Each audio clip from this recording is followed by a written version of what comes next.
Book of Heaven, Volume 35, October 31st, 1937. How an act of divine will contains such power and love that if God did not make a prodigy, the creature would not be able to contain this infinite act. The passport. My poor mind continues to cross the sea of the divine volition. It seems to me that it wants to say always new things on what it is able to do and wants to do inside the creature in whom it reigns.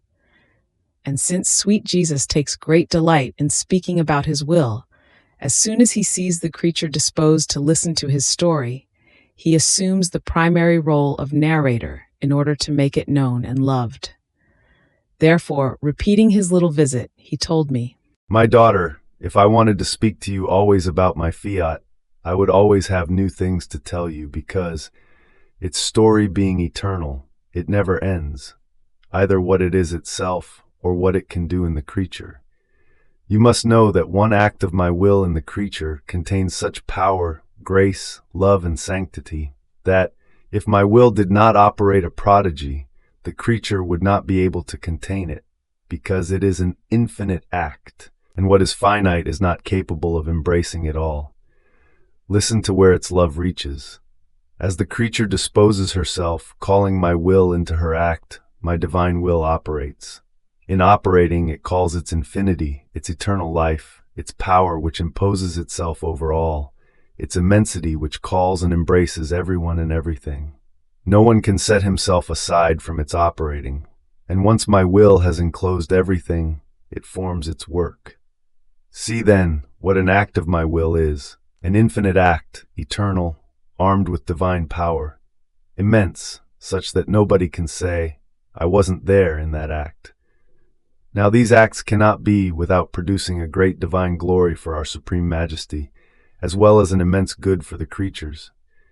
Since they are acts done together with the creature, they operate as God does, and they bind God and the creature, God to giving and the creature to receiving. They are like pretexts for our love, which says to us, the creature gave us a place in her act. She gave us the freedom to do whatever we want. Therefore our love imposes itself on us in order to make us give what we are, and also to honor ourselves and for the honor of our operating will. Our love reaches such pretexts and yearning of love that it would never want us to stop giving, placing before us our immensity that never ends, our power that can give anything, our wisdom that can dispose anything. These acts are divine acts, and they can form the passport for other creatures, to let them enter into the kingdom of our will. They will give a child to our kingdom, so that the more acts are done in it, the more populated it will be, and all the good will overflow upon those who have been the first to give life to my will in their acts. Now, you must know that the first passports were formed by me and by my celestial mother for the first children of my will, and they contain my signature, written with my blood and with the sorrows of the Most Holy Virgin. To all other passports also runs my signature, otherwise they would not be recognized. Therefore, one who lives in my will has my life as origin, my love as heartbeat, my works and steps as endowment, and my very will as word. I feel myself in this creature, and oh, how I love her and feel loved back by my same love, and the soul feels such joy and contentment, for she loves me no longer with her little love, but with my eternal love. She embraces me with my works, she runs after me with my steps. She feels that I am her life, she finds everything in me and I in her. Therefore be attentive, daughter, if you want to render yourself happy and make me happy." After this, I felt a little more in suffering, and I was coughing hard, and at every fit of coughing I asked that the divine will would come to reign upon earth.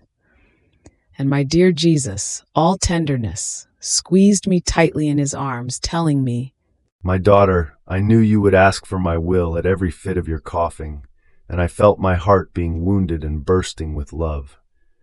I felt as if I were receiving in your coughing my immensity that enveloped me and asked me for my will, my power and infinity that made all ask for my will to reign, so much so that I myself was forced to say, 'Will of mine, come to reign, delay no more. I feel such violence that I do and say nothing other than what the creature does and says. Therefore, I want you to ask for my will in your pains, in the food you take, in the water you drink, in the work you do, in your sleep. I want you to engage your breath and heartbeat to ask for my will to come and reign. In this way, everything will be for you an occasion to ask for my will, even in the sun that fills your eyes, in the wind that blows upon you, in the sky that you see, stretched above your head. Everything must be for you an occasion to ask me for my will to reign in the midst of creatures. By doing this, you will place many pledges in my hands, and the first pledge will be your whole being, so that you won't even move without asking for my will to be known and longed for by all. Fiat.